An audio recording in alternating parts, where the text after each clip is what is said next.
بسم اللہ الرحمن الرحیم۔ بیٹا آج ہم ہجرت نبوی صلی اللہ علیہ وآلہ وسلم کا خلاصہ کریں گے۔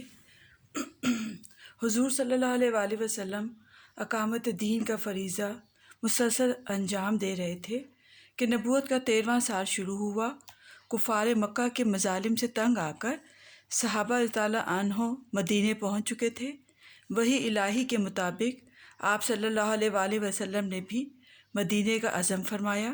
قریش نے دیکھا کہ آپ صلی اللہ علیہ وآلہ وسلم مسلمان اور مدینے میں جا کر طاقت پکڑے جاتے ہیں اور وہ اسلام پھیلاتے جاتے ہیں، تو انہوں نے آپ صلی اللہ علیہ وسلم کو اسلام کی تبلیغ سے روکنے کے لیے مختلف تدبیریں سوچی۔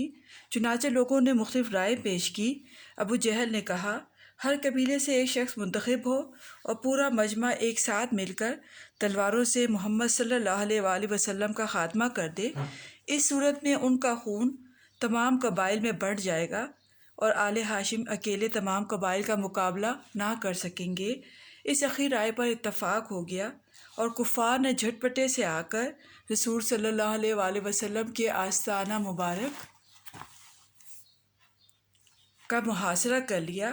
آپ صلی اللہ علیہ وآلہ وسلم کو قریش کے ارادے کی پہلے سے خبر ہو چکی تھی۔ اس بنا پر حضرت علی رضی اللہ عنہ کو بلا کر فرمایا، مجھ کو ہجرت کا حکم ہو چکا ہے تو میرے بستر پر میری چادر اوڑھ کر سو رہو اور صبح کے سب کے مانتے جا کر واپس دے آنا۔